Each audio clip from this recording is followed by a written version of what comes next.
बिस्मिल्लाहिर्रहमानिर्रहीम। Lecture number 3 के साथ आपको खुशामदीद।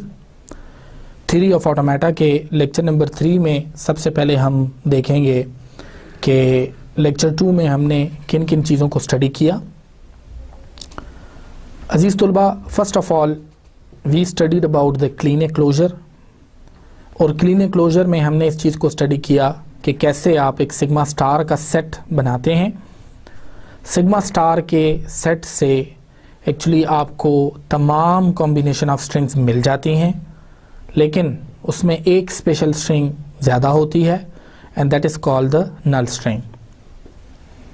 Examples of Kleene star closures हमने पिछले लेक्चर में पढ़ी, और फिर उसके बाद अजीज़ तुलबा हमने प्लस ऑपरेशन के बारे में पढ़ा कि जैसे क्लीन स्टार क्लोजर जो है उसके अंदर आपके पास नल स्ट्रिंग मौजूद होती है, लेकिन जो प्लस ऑपरेशन होता है उसमें आपके पास नल स्ट्रिंग नहीं होती।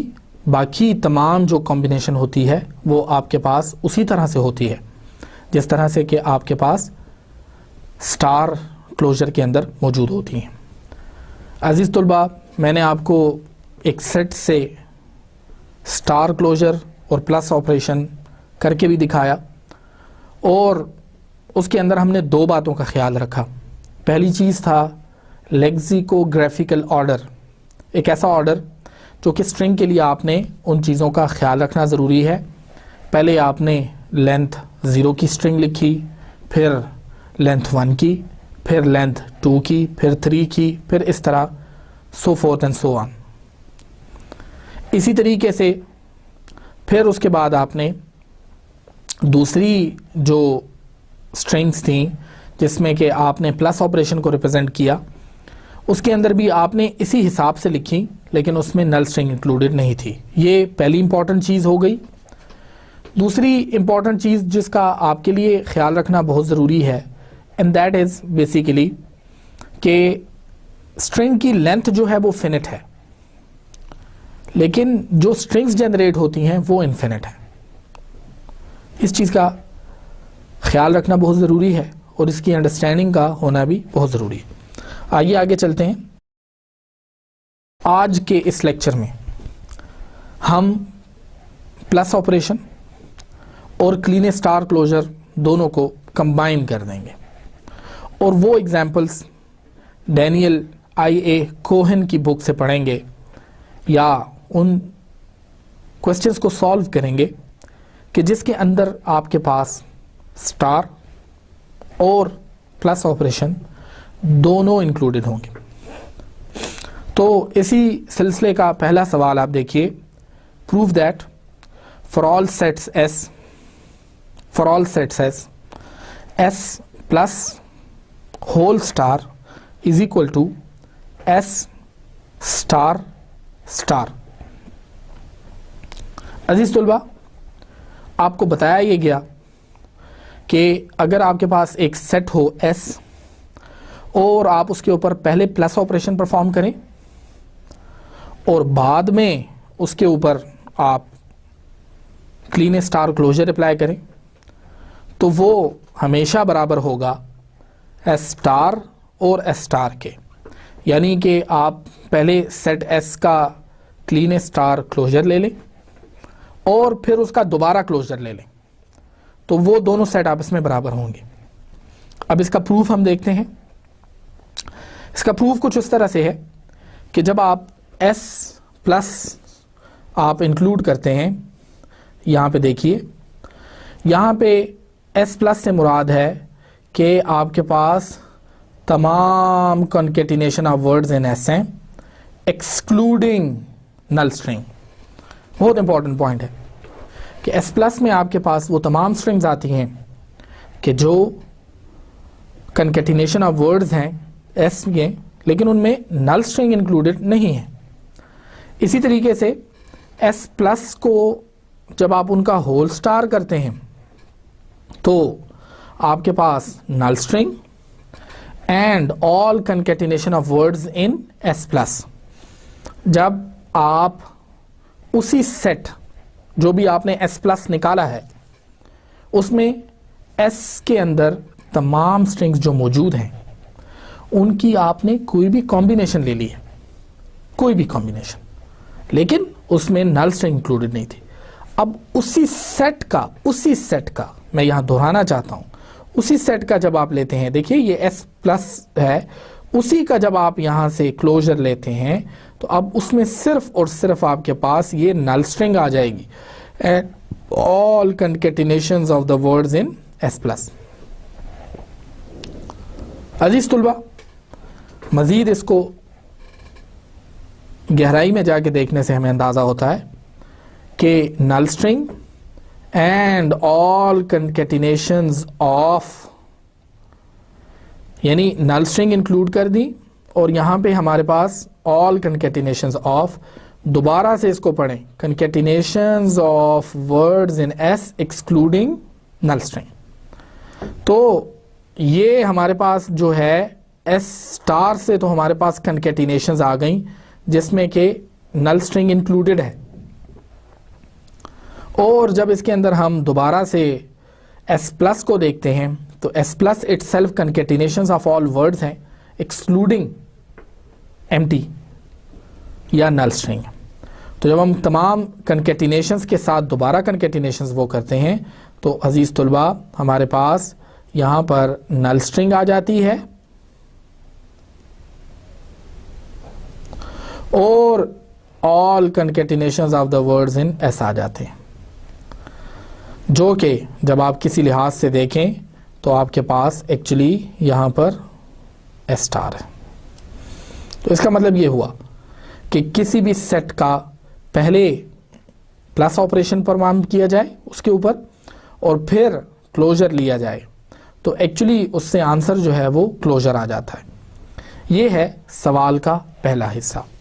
अब हम इस सवाल के दूसरे हिस्से को देखते हैं कि अगर हमारे पास यहाँ पे S स्टार मौजूद है और M स्टार से क्या मुराद है कि नल स्ट्रिंग और all concatenations of the words in S, जब इसका दोबारा स्टार ले लें यानी दोबारा क्लोजर ऑपरेशन ले लें, S स्टार का स्टार ले लें, तो उससे क्या मुराद है, null string and all concatenations of the words in S, जो कि एक्चुअली आपके पास क्या बन जाती हैं, null string all concatenation of again null string and all concatenation of words in S आ जाता है आपके पास, जो कि अगेन आपके पास all concatenation of words in S हैं, लेकिन इसके अंदर जो इंपॉर्टेंट चीज़ है वो है आपके पास नल स्ट्रिंग। और अगर आप रिजल्ट के तौर पे देखें तो कंकेटिनेशन में किसी किस्म का कोई फ़र्क नहीं पड़ा, इस वजह से अजीज़ तुलबा यहाँ पे आपके पास जवाब आ जाता है S स्टार।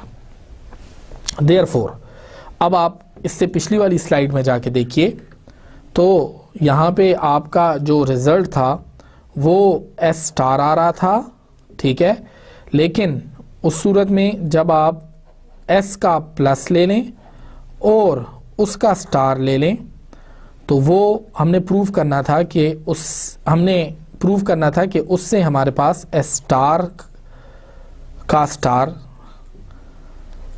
पहले वाली इक्वेशन को जब हमने सॉल्व किया तो उससे भी हमारे पास S स्टार आ गया, जबकि दूसरे वाली इक्वेशन को जब हमने सॉल्व किया तो उससे भी हमारे पास स्टार आ गया। इससे मतलब ये हुआ कि ये दोनों जो हैं ये आपस में बराबर हैं। इन दोनों को हमने प्रूफ कर दिया। अजीज तुलबा, इसके बाद जो अगली एग्जाम्पल मैं करवा रहा हूं आपको वो इसी क्वेश्चन का पार्ट नंबर 2 है और इसमें आपके पास S प्लस का प्लस बराबर है S प्लस के। तो हम इसको उसी तरह से करेंगे जिस तरह हमने अभी कन्वेंशन बनाई है। हम कोई पर्टिकुलर एग्जाम्पल के थ्रू इसको नहीं कर रहे, लेकिन एक कॉमन अंडरस्टैंडिंग जो हमारी है उसी को हम यूज़ करते हुए यहाँ पर इस तरह के ऑपरेशंस को परफॉर्म करेंगे। देखिए आपके पास यहाँ पे S प्लस से क्या मुराद है, all concatenations of words in S, but the important thing is that it does not include the null string. All concatenations, जिसमें के लेंथ 1 भी हो सकती है, लेंथ 2 भी होगी, लेंथ 3 भी होगी, 4 भी होगी, up to any number basically, और n जो है वो इस केस में इन्फिनिट है। जब हम इसी s का दोबारा प्लस लेंगे तो all concatenations of words in s plus, ठीक है, एक्सक्लूडिंग एम्प्टी स्ट्रिंग। अजीज तुलबा, आपने देखा यहां पे कि आपके पास s प्लस के प्लस से मुराद ये है कि आप प्लस में जो भी स्ट्रिंग्स आपके पास आ रही हैं उनकी दोबारा कंकेटिनेशन कर रहे हैं, लेकिन आप उसके अंदर नल स्ट्रिंग को इंक्लूड नहीं कर रहे, जो कि प्लस ऑपरेशन का एक मेन ऑपरेशन है, जो कि प्लस ऑपरेशन का एक मेन सिम्टम है। इसके अंदर आप कभी भी आप नल स्ट्रिंग को इंक्लूड नहीं करेंगे। जब हम इस तमाम को देखते हैं, ऑल कंकेटिनेशंस ऑफ, और इससे अगला जो है हमारे पास वर्ड्स इन s प्लस, तो आप देख सकते हैं all concatenations of words in s excluding null string. ये आपके पास s प्लस है और दोबारा एक्सक्लूडिंग कर दिया तो फिर आपके पास ये s प्लस प्लस हो गया।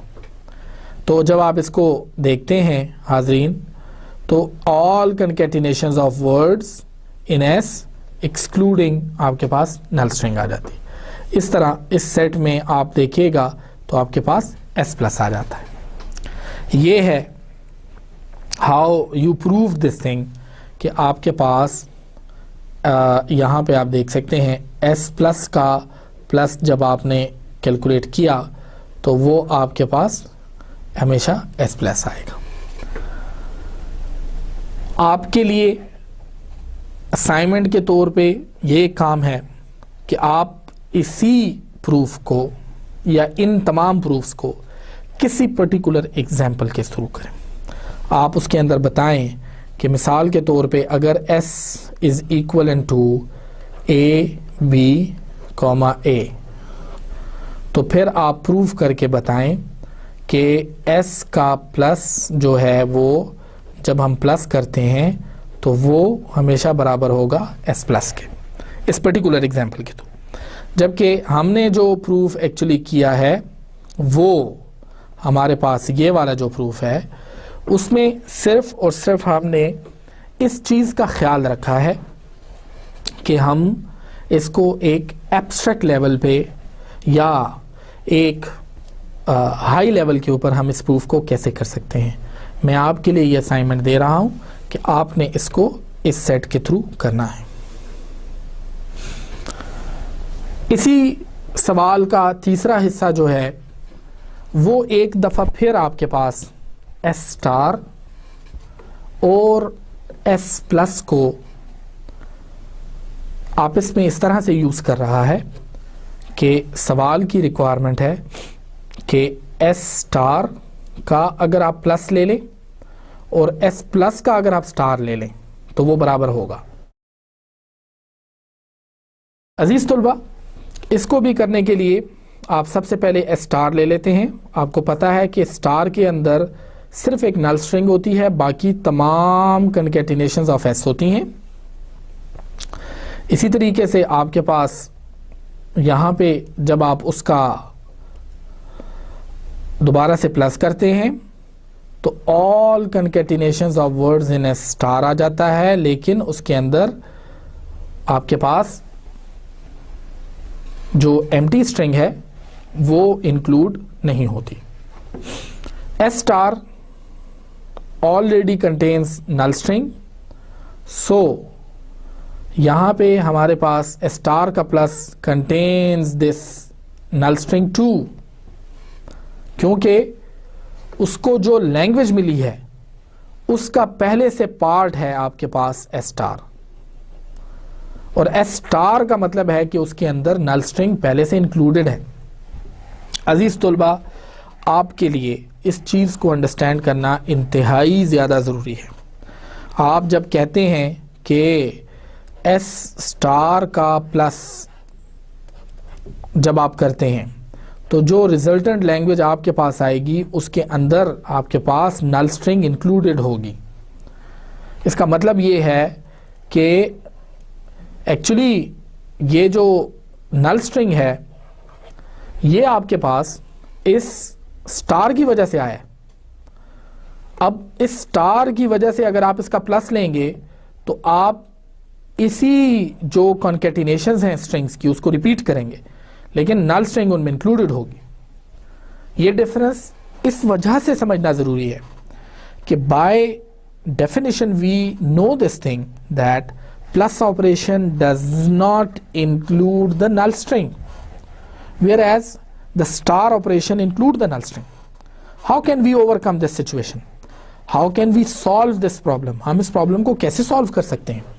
तो इस प्रॉब्लम को अजीज तुलबा सॉल्व करने का तरीका यही है कि अगर किसी सेट के अंदर पहले से नल स्ट्रिंग इंक्लूड हो और आप उस सेट का प्लस ऑपरेशन करें तो प्लस ऑपरेशन के रिजल्ट की वजह से जो कनकेटिनेशंस आएंगी आपके पास, जो स्ट्रिंग की कॉम्बिनेशंस आएंगी आपके पास, वो तमाम की तमाम आपके पास उसमें नल स्ट्रिंग इंक्लूडेड होगी, ऑल्दो कि प्लस ऑपरेशन में नल स्ट्रिंग की गुंजाइश नहीं होती। इसी वजह से जब हम अभी अपने सवाल के हिस्से को देखते हैं तो अब हमारे पास जो एस स्टार का प्लस आ गया है उससे जो रिजल्ट हमारे पास आ रहा है वो एक्चुअली हमारे पास एस स्टार आ रहा है।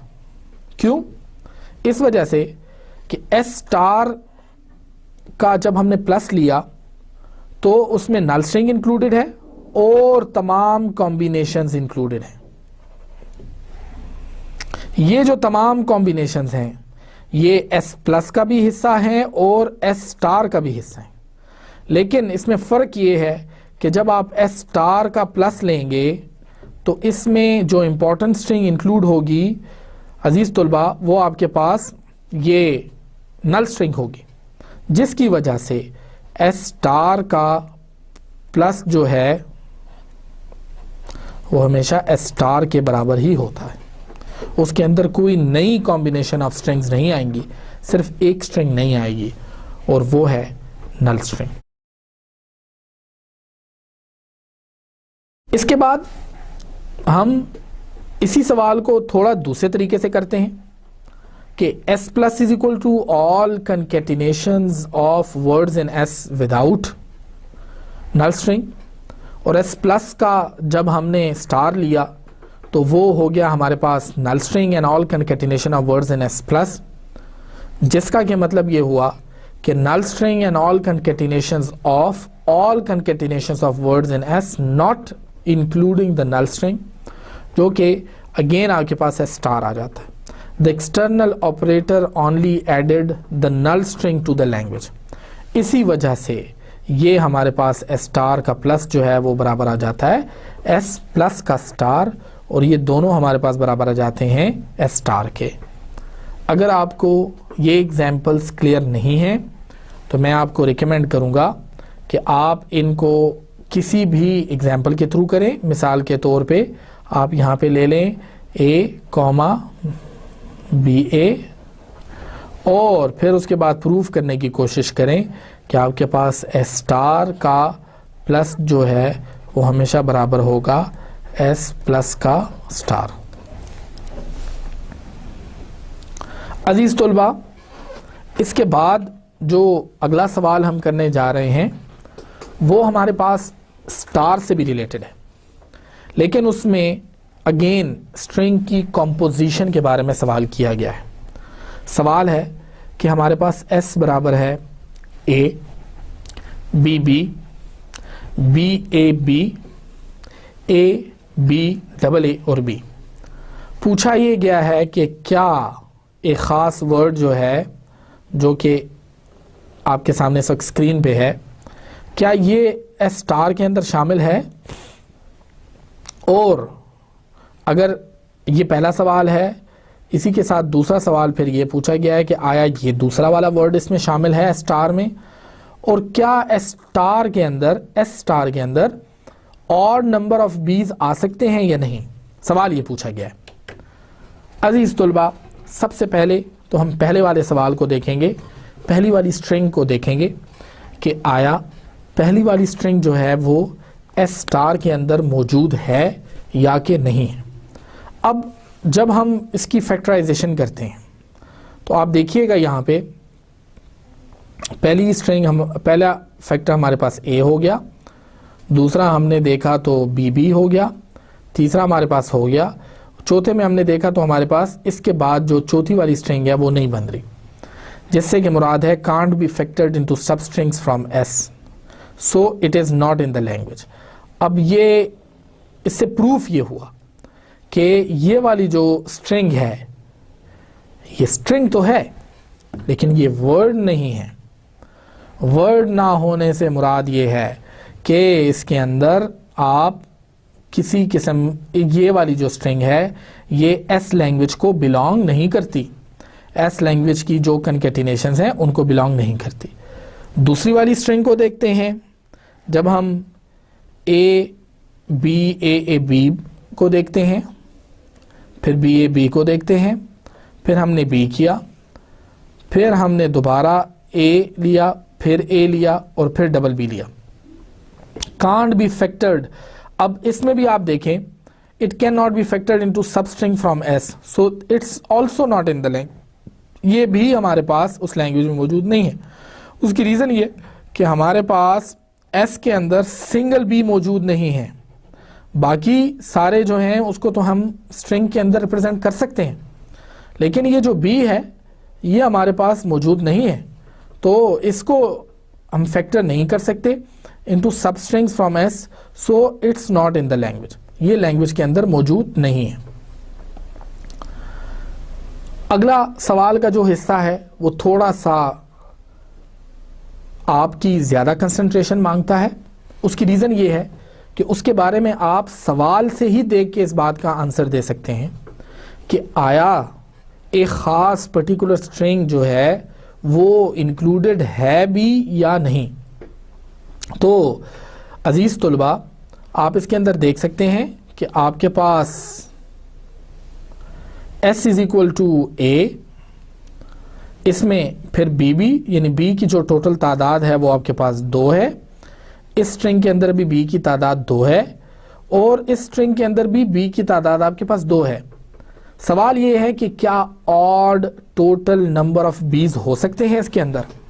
देखिए, जिन स्ट्रिंग्स के अंदर बीज की तादाद 2 है तो इसको देखें, इसकी 2 है, यहाँ पे भी 2 है, यहाँ पे भी 2 है, इसकी कोई भी कॉम्बिनेशन बना लें, हमेशा आपके पास बी की तादाद जो है वो इवन होगी, ऑड नहीं हो सकती।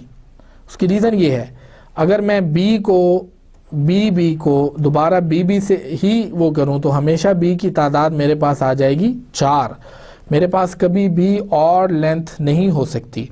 ऑड लेंथ से मुराद ये है कि मेरे पास ट्रिपल बी टाइप स्ट्रिंग्स जो हैं वो कभी भी नहीं आ सकती, या इवन मेरे पास ऐसी स्ट्रिंग नहीं आ सकती बी ए बी, ये स्ट्रिंग जो है ये मेरे पास नहीं आ सकती। उसकी वजह ये है कि जब मैं इसको फैक्टरिंग करूंगा, सपोज, ठीक है, फैक्टराइजेशन करता हूं इसको, मैं यहां से बी ए बी और बी, अगर मैं इसको इन्हीं स्ट्रिंग्स के हिसाब से फैक्टराइजेशन करूं तो ये हो जाती है बी ए बी, ये हमारे पास एक स्ट्रिंग उसमें मौजूद है, जबकि बी जो है वो हमारे पास इसमें मौजूद नहीं है।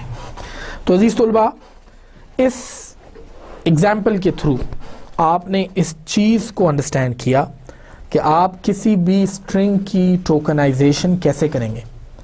ऐसे पर्टिकुलर टोकनाइजेशन से आपको इस चीज़ का पता चलना चाहिए कि आया वो स्ट्रिंग जो है वो उस लैंग्वेज का हिस्सा है कि नहीं।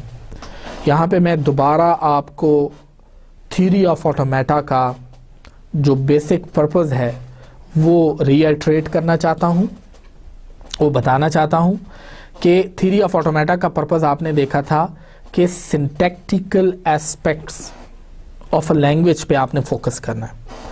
ये syntactical aspects of the language हैं। आप किसी लैंग्वेज के सिंटेक्स को देख रहे हैं, ये उसका सिंटेक्स है। अब आप देखें इसमें जो भी स्ट्रिंग्स हमने डिफाइन की, मिसाल के तौर पे हमने देखा BAB तो स्ट्रिंग शामिल है, लेकिन अगर BAB को B के साथ शामिल कर दिया जाए तो फिर वो लैंग्वेज का हिस्सा नहीं है। वो स्ट्रिंग तो है लेकिन वो वर्ड नहीं है। उससे मुराद हमें इस चीज़ का पता चला कि ये BAB की तो टोकनाइजेशन हो जाती है, लेकिन इस B की हम B स्ट्रिंग जो है वो लैंग्वेज S में मौजूद नहीं है, इस वजह से इसको उसका हिस्सा नहीं करार दिया जा सकता। और इस तरह से हम सिंटैक्टिकल एस्पेक्ट्स का ख्याल रखते हुए लैंग्वेज में बतदरीज नई चीज़ें ऐड करते जाएंगे और हम देखते जाएंगे कि लैंग्वेज में मज़ीद और कौन सी चीज़ें जो हैं वो ऐड हो सकती हैं। अजीज़ तुलबा, इसके बाद जो एग्ज़ाम्पल मैं आप लोगों को करवाने जा रहा हूँ वो अगेन एक एब्स्ट्रैक्ट लेवल की एग्ज़ाम्पल है।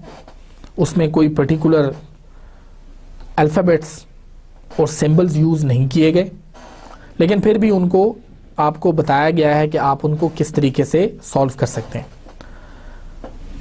सवाल ये है that suppose that for some language L, किसी भी लैंग्वेज L के लिए we can always concatenate two words in L। हम दो वर्ड्स को कनकेटिनेट करते हैं। वर्ड से मुराद यही है कि आप उन दो स्ट्रिंग्स को उठाते हैं जो कि उस लैंग्वेज में मौजूद हैं, वो सिर्फ स्ट्रिंग्स नहीं हैं, वो वर्ड्स भी हैं, and get another word in L if and only if the words are not the same.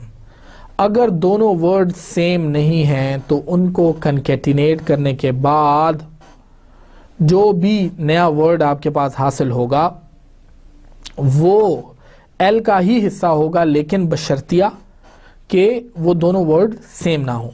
That is for any words W1 and W2 in L where W1 is not equal to W2, the words W1 W2 is in L but the word W1 W1 is not in L, वो उसके अंदर मौजूद नहीं है। W1 is equal to not equal to W2 हो तो W1 W2 जो है वो तो लैंग्वेज के अंदर है, लेकिन W1 W1 जो है वो यानी वर्ड 1 को जब वर्ड 1 के साथ कनकेटिनेट किया जाए तो वो उस लैंग्वेज के अंदर शामिल नहीं होगा।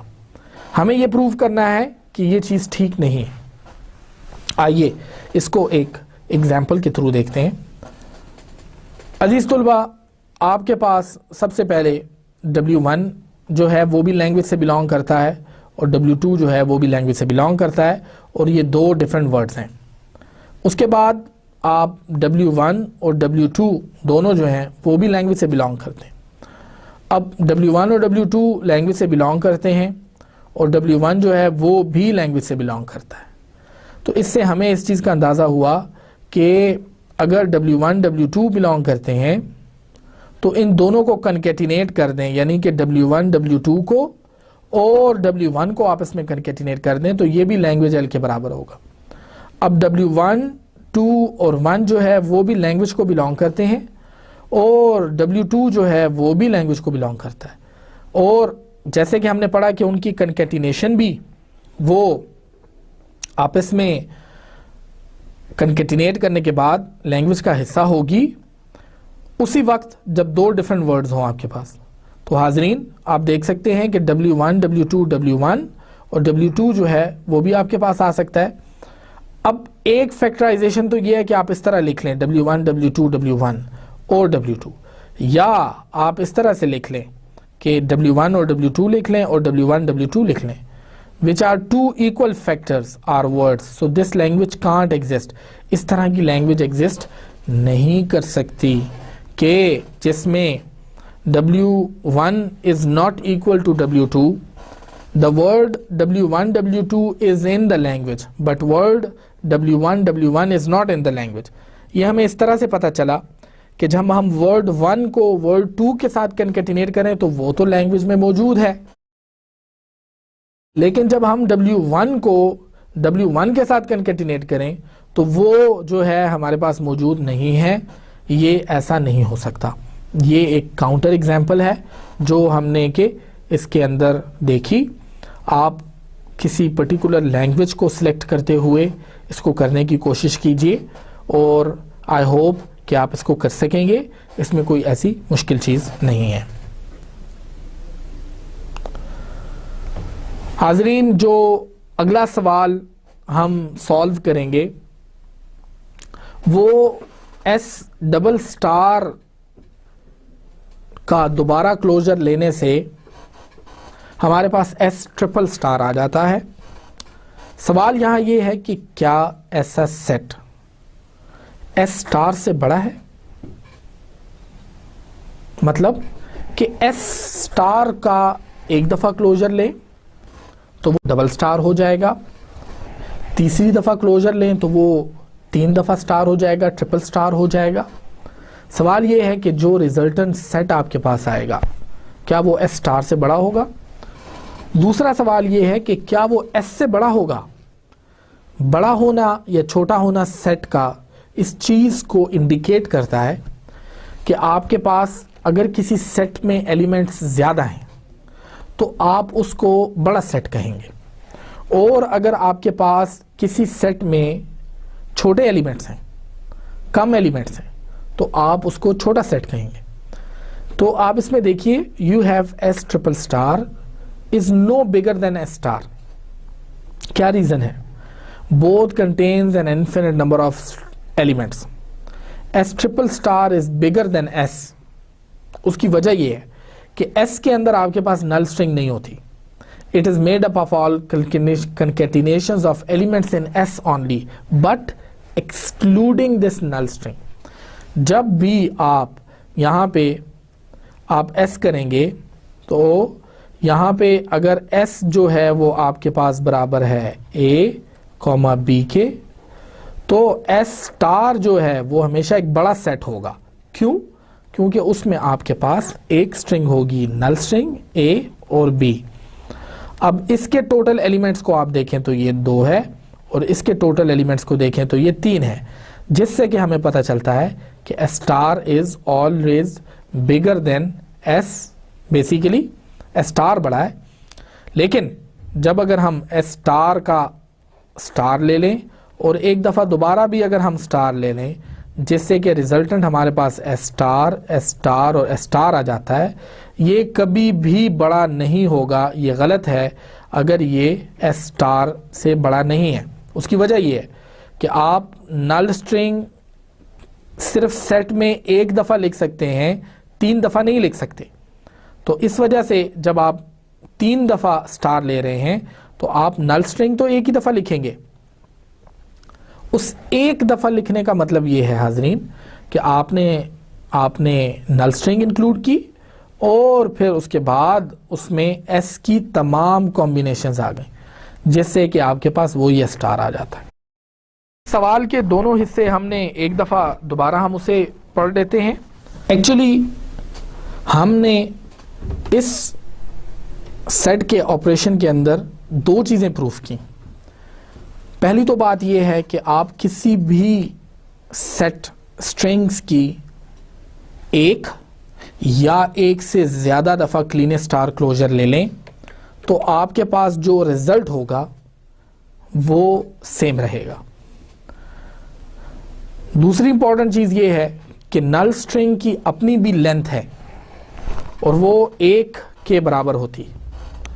इस वजह से आप हमेशा से एस स्टार जो होगा उसकी लेंथ आपके पास ज़्यादा होगी और जो आपके पास पुराना वाला है, जो ओरिजिनल एस है, उसकी लेंथ कम होगी। अजीज तुलबा, अगले सवाल की तरफ चलते हैं। If S is equal to a comma b and T star is equal to S star. Originally हमें 2 स्ट्रिंग्स दी गई हैं जो कि एस का पार्ट है, ए कॉमा बी, और बताया गया है कि T star is equal to S star. Prove that T must contain S. हमें ये प्रूव करना होगा कि टी जो है इट मस्ट कंटेन एस। अगर एस जो है वो ए कॉमा बी के बराबर है और टी स्टार जो है वो एस स्टार के बराबर है, तो हमें ये प्रूव करना है कि टी जो है वो एस को कंटेन करता है। टी के तमाम एलिमेंट्स जो हैं वो एस के अंदर मौजूद हैं। तो इसी पहले सवाल को हम देखते हैं। अगर एस स्टार बराबर है हमारे पास नल स्ट्रिंग और all concatenations of as and बीज। अजीज तुलबा, हम यहां पर नहीं लिख रहे कि हम ए और बी की कंकेटिनेशंस लिख रहे हैं, ना कि एस यहां पे लिख रहे हैं, क्योंकि हमें दिया गया है ऊपर ए कॉमा बी जो कि एक्चुअली टी स्टार के बराबर है। This means that a belongs to T and b also belongs to T. ये वो स्मॉलेस्ट एलिमेंट्स हैं, वर्ड्स हैं जो कि एस स्टार और टी स्टार के अंदर मौजूद है। टी में कंटेन अदर स्ट्रिंग्स, टी में अपनी भी स्ट्रिंग्स हो सकती हैं, लेकिन ए और बी का उसके अंदर मौजूद होना इंतहाई ज्यादा जरूरी है। That is only concatenations of a and b and still have the same closure as a star, but it must have at least the elements of S, which are the smallest factor in the definition of S star. So null string के अलावा A और B का T star के अंदर मौजूद होना बहुत ज़रूरी है, क्योंकि वो सवाल का बेसिक हिस्सा है। इसी सवाल के अंदर आपको बताया गया है कि T star is equal to S star, यानी कि T star जो है वो एस स्टार के बराबर है। ये सवाल में हमें एक एजम्पशन दी गई है, इस वजह से हम इस चीज़ का ख्याल रख रहे हैं कि T star actually S star के बराबर है और एस जो है वो ए बी के बराबर है। तो इसका मतलब है कि टी के अंदर एस के तमाम एलिमेंट्स मौजूद हैं। आइए अगली एग्जांपल देखते हैं कि find another way or another pair of sets S and T such that if T star is equal to S star, then S is an improper subset of T. इससे मुराद ये है अजीज तुलबा कि एक ऐसा पेयर हमने तलाश करना है कि जिसमें T स्टार तो S स्टार के बराबर है, लेकिन S जो है वो इम्प्रॉपर सबसेट है T का।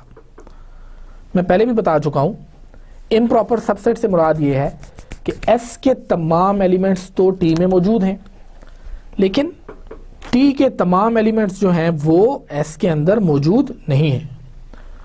आप देखिए T is equal to a comma b comma double a comma a double b अगर हम ले लें, अब आप इसमें देख सकते हैं कि S जो है वो a comma b comma double a.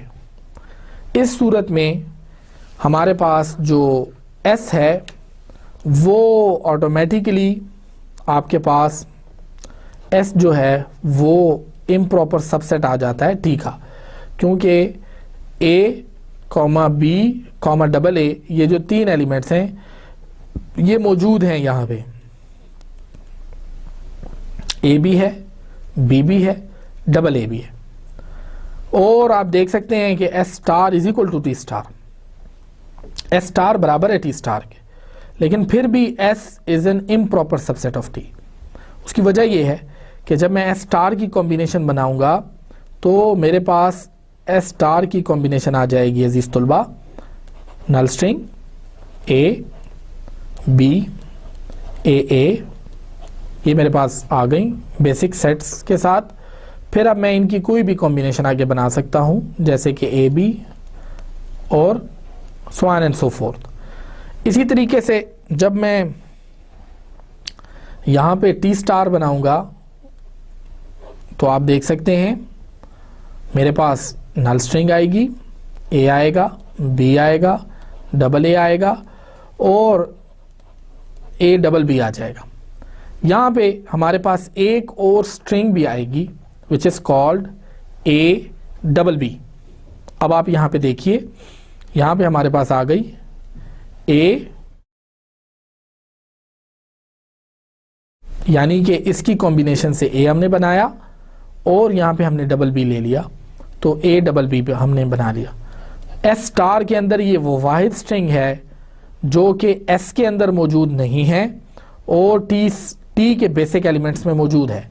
इस वजह से एस स्टार जो है वो टी स्टार के बराबर हो जाता है। लेकिन दूसरी सूरत में हमें ये भी देखना है कि एस जो है वो इम्प्रॉपर सबसेट है टी का, यानी एस में ऐसे तमाम एलिमेंट्स एस के टी में मौजूद हैं, लेकिन टी में एटलीस्ट एक ऐसा एलिमेंट है जो कि एस में मौजूद नहीं है। अजीज तुलबा, इस एग्जाम्पल के बाद अब हम थोड़े से इम्प्रूव्स को खैराबाद कहेंगे और हमारा अगला जो टारगेट होगा वो अब लैंग्वेजेस को डिफाइन करना होगा। अब हम ज़्यादा कंक्रीट तरीके से इस चीज़ को स्टडी करेंगे कि किसी भी लैंग्वेज को एक्चुअली कैसे डिफाइन किया जा सकता है। अजीज़ तुलबा, अब हम थोड़ा सा स्टडी करेंगे कि लैंग्वेजेस को किन 4 तरीक़ों से डिफ़ाइन किया जा सकता है। हमने अभी तक इंटीजर, प्राइम, पैलिंड्रोम, इस तरह की लैंग्वेजेस को देखा जो कि मुख्तलिफ़ जगहों पे यूज़ हुई। अब हम देखेंगे कि एक्चुअली डिटेल्ड लुक कैसे एक लैंग्वेज को दी जा सकती है और किन तरीक़ों से एक्चुअली उनको डिफ़ाइन किया जा सकता है। There are 4 different ways that we will study in this course. The first one is the descriptive way.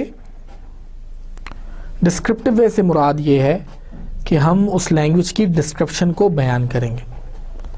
मैं यहाँ ये बता देना ज़रूरी समझता हूँ कि डिस्क्रिप्टिव वे थोड़ा सा एम्बिगुअस हो सकता है, इसमें कन्फ्यूजन पाई जा सकती है क्योंकि ये सेमी फॉर्मल वे है, ये प्योर फॉर्मल वे नहीं है। इसी वजह से इसको इनिशियल रिक्वायरमेंट इंजीनियरिंग के प्रोसेस में तो यूज़ किया जा सकता है किसी भी लैंग्वेज की डेफिनेशन में, लेकिन फुली सिर्फ इस मेथड को यूज़ नहीं किया जा सकता, बल्कि जो रिक्वायरमेंट्स आपने इस लैंग्वेज के गैदर की होंगी थ्रू डिस्क्रिप्टिव वे, आपको उन्हें one way or the other semi formal way से फॉर्मल वे में ट्रांसफॉर्म करना होगा। दूसरा वे रिकर्सिव वे है। रिकर्जन से मुराद ये है कि आप 2-3 रूल्स की मदद से एक लैंग्वेज को डिफाइन करेंगे और उन्हीं रूल्स को आप अप्लाई करते हुए किसी भी स्ट्रिंग के बारे में ये बताएंगे कि आया वो लैंग्वेज के अंदर शामिल है या कि नहीं है। इसको भी हम देखेंगे। तीसरे नंबर पे जो इम्पोर्टेंट लैंग्वेज हमने देखनी है that is the regular expression. इस कोर्स में रेगुलर एक्सप्रेशन और चौथे नंबर पे फिनिट ऑटोमेटा जो है इसके बारे में सबसे ज़्यादा आप स्टडी करेंगे क्योंकि ये वो फॉर्मल वे हैं जिनकी मदद से आप किसी भी लैंग्वेज को डिफाइन कर सकते हैं। तो आइए इसी तरीके में हम सबसे पहले स्टडी करेंगे डिस्क्रिप्टिव वे को। What is the descriptive way? The descriptive definition of a language is actually to define the language and its associated conditions in plain English. Plain English में आप उसके रूल्स एंड रेगुलेशंस को define करते हैं। सिर्फ plane English में नहीं, थोड़ी बहुत उसके अंदर फॉर्मल नोटेशंस जैसे सेट्स की नोटेशंस हैं वो भी मौजूद हो सकती हैं, लेकिन ओवरऑल इस तरीके को फॉर्मल वे नहीं कहा जा सकता, ये एक सेमी फॉर्मल वे है। यानी इसमें किसी हद तक फॉर्मल नोटेशंस भी होंगी और इसके अंदर किसी हद तक डिफरेंट अदर नोटेशंस भी होंगी। This way is semi formal way with chances of ambiguity. मैंने पहले बताया आपको कि चूंकि ये सेमी फॉर्मल वे है तो इसमें एम्बिग्विटी हो सकती है। बहुत से स्टूडेंट्स को अगर इस तरह से सवाल दिया जाए जो कि सेमी फॉर्मल वे है तो वो डिफरेंट अंडरस्टैंडिंग्स जो हैं वो कायम कर सकते हैं। और डिस्क्रिप्टिव मेथड जो है वो it is used in the early phases of the requirement engineering. Requirement engineering से मुराद ये है कि जब आप एक लैंग्वेज की रिक्वायरमेंट्स को गैदर कर रहे होते हैं, जब आप उनको इंजीनियर कर रहे होते हैं, तो जो रिजल्टेंट इक्वेशंस होती हैं उनको आप फॉर्मली ट्रांसफॉर्म करते हैं यूजिंग अदर मेथड्स। शुरू में आप डिस्क्रिप्टिव मेथड यूज कर सकते हैं, लेकिन उसके बाद आपको और मेथड्स जो हैं जो कि फुली फॉर्मल है वो यूज करने होंगे। डिस्क्रिप्टिव डेफिनेशंस की अब हम कुछ एग्जांपल्स देखेंगे।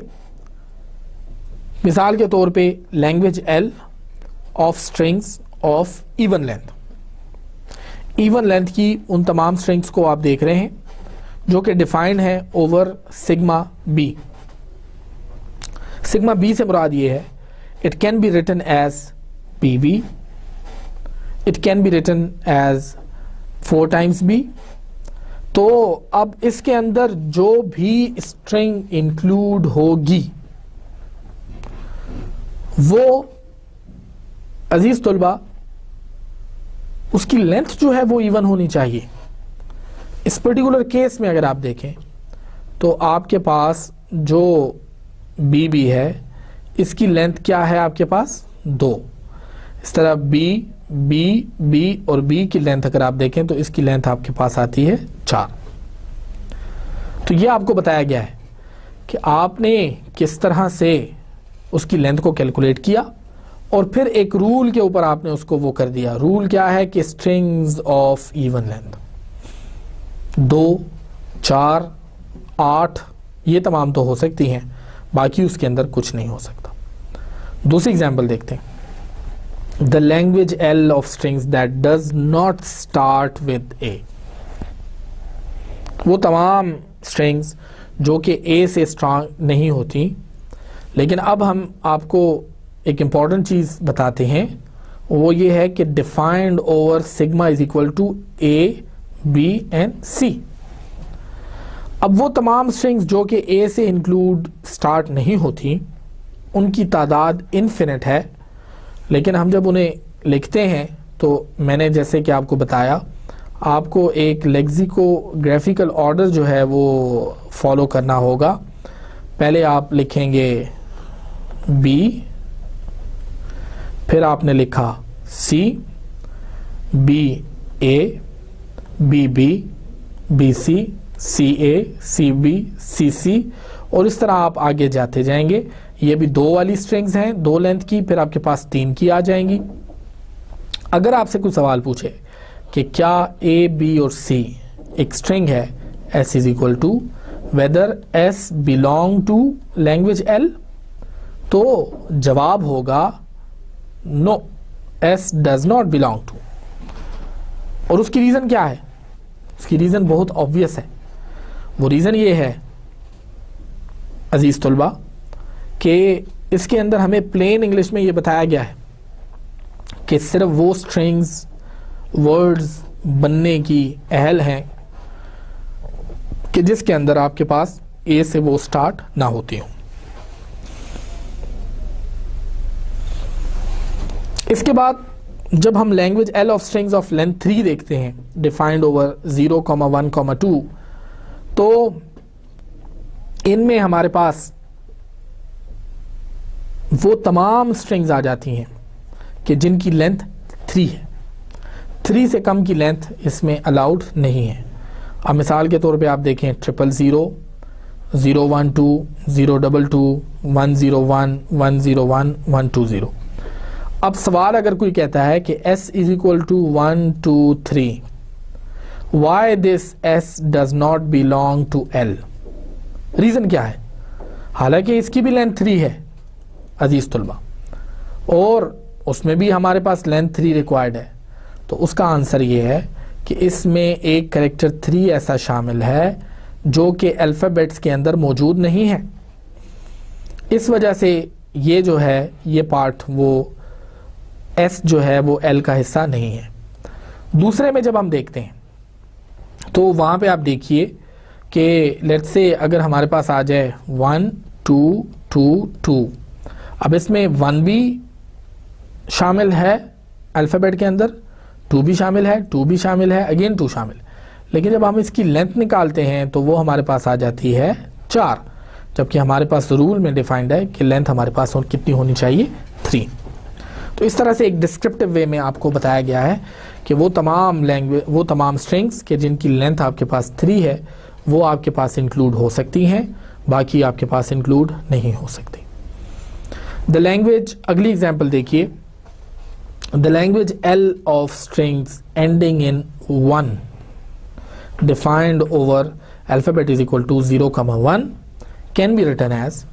अब वो तमाम लैंग्वेजेस में हमें देखना होगा कि जो 1 पे एंड करती हैं, तो आप देखें 1 पे 1 एंड हो गया, इसी तरीके से 1 और 1 जो है वो भी इसमें ऐड हो जाता है, 001 भी है, इसी तरीके से 101 भी है, फिर ये 3 टाइम्स 0 और फिर 1 आ जाता है, और इस तरह से आप एक ऑर्डर में देख लें, ये सारी की सारी स्ट्रिंग्स जो हैं ये आपके पास आ जाती हैं। अजीज तुलबा, इस एग्जाम्पल में फिर आपने देखा कि सिर्फ वही स्ट्रिंग्स आपके पास इंक्लूड की गई हैं कि जिनका एक ख़ास पैटर्न है, और वो पैटर्न डिस्क्रिप्टिव वे में डिफाइन किया गया है, प्लेन इंग्लिश में डिफाइन किया गया है।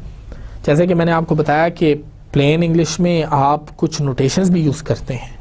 मिसाल के तौर पे जैसे आपने इसमें एक सेट के बारे में बताया कि ये सिग्मा जो है ये 0,1 के बराबर है।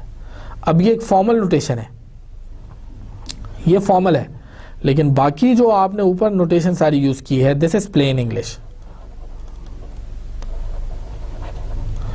इस प्लेन इंग्लिश को इस तरह से एडजस्ट किया गया है कि आपको समझ आ सके कि एक्चुअली लैंग्वेज में कंडीशंस क्या हैं, लैंग्वेज के अल्फ़ाबेट्स क्या हैं। इस तरह से हमें डिफ़ाइन हो जाता है कि हम किस तरह से इसको डिफ़ाइन करेंगे। अगली लैंग्वेज देखिए, ये है language equal of strings with number of a's equal to number of b's. इसको इक्वल भी कहा जाता है। इक्वल उस लैंग्वेज को कहा जाता है कि जिसके अंदर एज और बीज दोनों बराबर होंगे। तो अजीज़ तुलबा, सबसे पहले तो आपके पास एम्प्टी स्ट्रिंग आ जाती है। एम्प्टी स्ट्रिंग में आपके पास ए की तादाद जो है वो 0 है और बी की तादाद भी 0 है। तो जब 0 और 0 है तो ये भी इक्वल में आते हैं, इस वजह से यहाँ पे ये इंक्लूड होंगे। फिर अगला 1 और 1 है, अब ये भी आपके पास इक्वल है। ए की तादाद 2 है, बी की तादाद भी 2 है। अब इसमें आप ए बी और ए बी में देखें तो ए और बी दोनों की तादाद फिर 2-2 है, इसमें भी 2-2 है, इसमें भी 2-2 है। तो जो भी इक्वल नंबर्स के होंगे वो इसमें इंक्लूडेड होंगे। सिमिलरली इवन हमारे पास एक इम्पॉर्टेंट लैंग्वेज है। जब हम इवन को देखते हैं अजीज़ तुलबा, तो यहाँ पे इवन से मुराद ये है कि आप इवन नंबर ऑफ एज और इवन नंबर ऑफ बीज को इंक्लूड करेंगे। अब यहाँ पे नल स्ट्रिंग जो है उसमें ए की लेंथ जो है वो 0 है, बी की लेंथ भी 0 है। जब ए की लेंथ 0 है, बी की लेंथ 0 है, और आपको पता है कि 0 भी इवन नंबर में शुमार किया जाता है। इसी तरीके से यहाँ पे देखें ए जो है उसमें अब ए की लेंथ 2 है और बी की लेंथ जो है वो 0 है, तो ये दोनों इवन हो गए। इसी तरह बी में देखें तो अब बी की लेंथ आपके पास 2 है, ए जो है वो आपके पास 0 है, तो ये भी इवन हो गए। 4 टाइम्स ए देख लें तो बी 0 है, डबल ए और डबल बी में देखें तो दोनों 2-2 है। इसी तरीके से ए बी और ए बी में फिर 2-2 है, और इस तरह से so on and so fourth. आप इस तमाम सेट को इस तरह एवेलुएट कर सकते हैं। अजीज तुलबा, अगर आपको एक ऐसी डिस्क्रिप्टिव लैंग्वेज दी जाए जिसके अंदर आपने इक्वल और इवन दोनों को इकट्ठा किया हो, मतलब उसकी कंडीशंस में इक्वल भी है और उसकी कंडीशन में इवन भी है, तो उस लैंग्वेज को अगर मैं लिखना चाहूँ तो वो इस तरह से कुछ होगी कि उसमें मेरे पास एक्चुअली यहाँ पे फर्स्ट ऑफ ऑल जो है उसमें ए जो है और बी की तादाद आपस में बराबर भी हो और इवन भी हो। जब इस सूरत में आप देखेंगे तो नल स्ट्रिंग आ जाएगी आपके पास। रीज़न ये है कि नल स्ट्रिंग के अंदर ए की तादाद जो है वो 0 है, बी की तादाद भी 0 है, ये इक्वल भी हैं, और ये इवन भी हैं, लेकिन इसके अंदर हमारे पास ए नहीं आ सकता। उसकी वजह यह है कि ये इवन तो हैं लेकिन ये इक्वल नहीं है। इसी तरीके से 4 डबल बी भी नहीं आ सकता। इसी तरीके से हमारे पास 4 टाइम्स ए भी नहीं आ सकता। लेकिन हमारे पास अजीज़ तलबा डबल ए डबल बी आ सकता है। उसकी वजह यह है कि ए की तादाद 2 है, बी की तादाद 2 है, जो कि इक्वल है। इसी तरीके से so on and so fourth आपके पास एक सेट बन सकता है। और इस लैंग्वेज में आप इवन और इक्वल दोनों का ख्याल रख रहे हैं। अजीज तलबा, इसी तरीके से आप लैंग्वेज इंटीजर देख सकते हैं। इंटीजर में आपके पास माइनस और प्लस दोनों का ख्याल रखा गया है।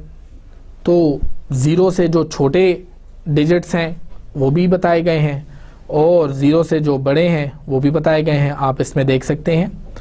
इसी तरीके से आपके पास इवन की लैंग्वेज वो है कि जिसके अंदर आपके पास स्ट्रिंग्स डिफाइंड ओवर दिस, मतलब इसमें से इंटीजर में से अगर आप इवन निकालें तो फिर आपके पास 0 पॉजिटिव साइड पे 2 4 6 8 आ जाएगा, जबकि दूसरी साइड पे -2 -4 एंड -6 आपके पास आ जाएगा।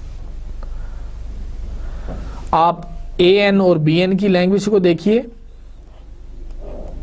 इससे मुराद ये है कि A की पावर n और B की पावर n, जबकि n जो है वो आपके पास कोई भी एक 1 2 3 इन्फिनिट नंबर हो सकता है। तो आप देख सकते हैं 1 1 भी आ सकता है, 2A 2 B आ सकते हैं, 3A 3 भी आ सकते हैं, 4A 4 भी आ सकते हैं, ठीक है। लेकिन इसके अंदर कभी भी AB और AB आपके पास नहीं आ सकता। उसकी वजह आपके पास ये है कि A के बाद B है और A के बाद B है, जबकि लैंग्वेज में कंडीशन है AN BN। पहले जितने भी A's होंगे वो पहले A आएंगे और फिर उसके बाद B's आएंगे।